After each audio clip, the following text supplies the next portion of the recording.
Mr. Speaker, magkano naman ang ginastos for travel noong 2022, last year? Ang 2022 po ay umakyat sa 398,307,000, Mr. Speaker. Ayon na nga po, Erwin Tulfo, ginulat po ng ating Congressman Mambabatas Raul Manuel sa mga travel expenses ng ating Pangulo bawat alis niya papuntang ibang bansa. Ilang milyon kasi ang expenses bawat punta ni Pangulong BBM sa ibang bansa. Kaya humingi ng kompetisyon si Raul Manuel kung ano ang pinagagastuhan at bakit ganong kalaki ang pira na ginastos ni BBM bawat travel. Ayon ba kayo sa mga tanong ni Raul Manuel tungkol po sa expenses sa bawat alis ng ating Pangulo? Erwin Tulfo, handa naman sinasagot yung mga parutsada ni Congressman Raul Manuel.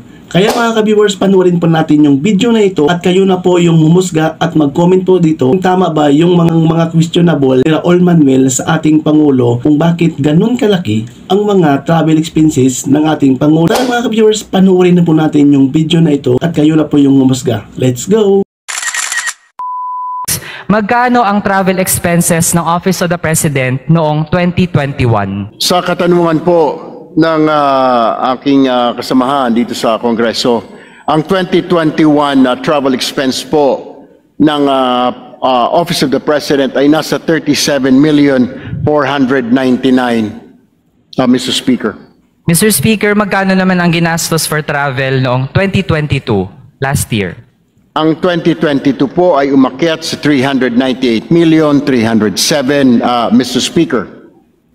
With that, Mr. Speaker, grabe, more than 10 times ang ginastos sa mga biyahe last year. Mr. Speaker, kung 398 million ang nagastos, magkano naman supposedly ang allocation for travel ng Presidente sa national budget noong 2022? Linawin ko lamang po yung aking naunang statement, Mr. Speaker, kung ako'y papayagan ng aking kaibigan dito po sa Kongreso. Kaya po mababa ang 37 million lamang noong 2021 dahil ito po ay panahon ng pandemya.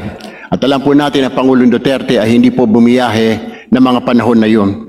Subalit, nung pagpasok po ng Administrasyong Marcos, kaya po ito umakyat, nag-umpisa na po ang pagbiyahe ng palasyo, ng Pangulo, Mr. Speaker. Yeah. Mr. Speaker, so yun po. Kung merong 398 million na ginastos, magkano ang actual allocation? Yung nasa General Appropriations Act noong 2022. Ito po ang, Mr. Speaker, ang actual na pondo na gamit, 398,307,000, Mr. Speaker.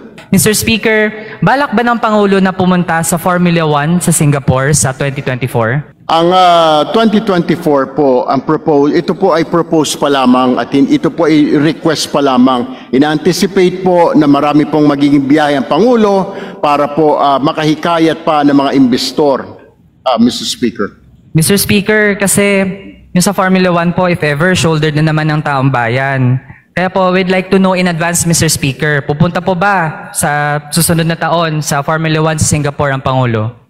Ang presidential po, ang local engagement, foreign state at working visits ng Pangulo, at pati ang visiting foreign state leaders, ministers at iba pang mga dignitaries ay nagmumula po dito sa mga pondo na ito ng Office of the President, Mr. Speaker. Mr. Speaker, hindi po head-on na nasagot yung ating tanong. And Mr. Speaker, ang First Lady din naman ay proud na dumalo ang Pangulo this year sa Formula 1 para sa networking.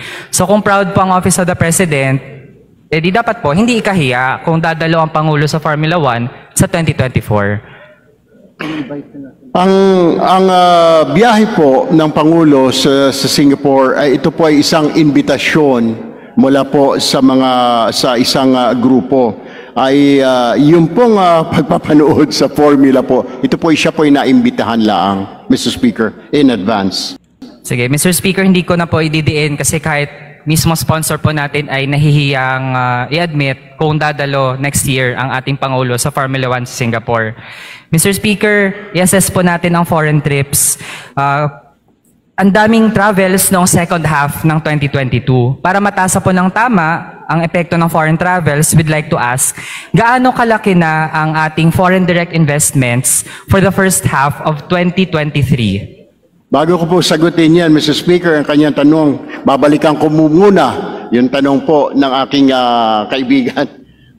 yung hinggil po sa Formula 1, ito po ay upon invitation. So hindi po natin sigurado kung may mga invitations pong darating sa Pangulo next year at kung meron po siya mga invitations for meeting, yun naman po ay sinabay lamang. Nauna po kasi yung invitation para po dun sa business conference meeting sa Singapore at yung Formula 1 racing naman po, yun po naman ay sideline lang ho dahil siya po ay naimbitahan, nabigyan po ng ticket, Mr. Speaker, as far as I know, Mr. Speaker. Yeah. So Mr. Speaker, sa foreign direct investments, gaano po kalaki ang ating FDI first half of 2023 tsaka first half of 2022 na rin? Sa first half of 2023, Mr. Speaker, ay meron ng 71.78 billion pesos na investments, or dollars, 71.78 billion dollars, Mr. Speaker. First half po ito of 2023, Mr. Speaker? Total po yan, Mr. Speaker. Pero sa first half lang po ng 2023, Mr. Speaker. Kasi Mr. Speaker, based sa ating... Mr. Speaker, ayan po ay susumiti ho namin sa inyong tanggapan bago po matapos ang araw, Mr. Speaker. Sige, Mr. Speaker, kasi sa observation natin, first half of 2023, ang ating investments na pumasok ay nasa $4 billion. Pero Mr. Speaker, compared to the same time period noong 2022, nung wala pa ang mga biyahe ng Pangulo, 4.91 billion, Mr. Speaker. Tapos noong 2021, buong taon na po, Mr. Speaker, $10.5 billion. Or kung half year, nasa $5.25 billion, Mr. Speaker. Kaya mas malaki pa ang rate ng pagpasok ng investments sa bansa noong emergency pa ang pandemic kumpara ngayon, Mr. Speaker. Kahit na biyahe ng biyahe ang Pangulo. Kaya this implies hindi naman pag-attract ng FDIs ang pangunahing dahilan bakit biyahe ng biyahe ang Malacanang.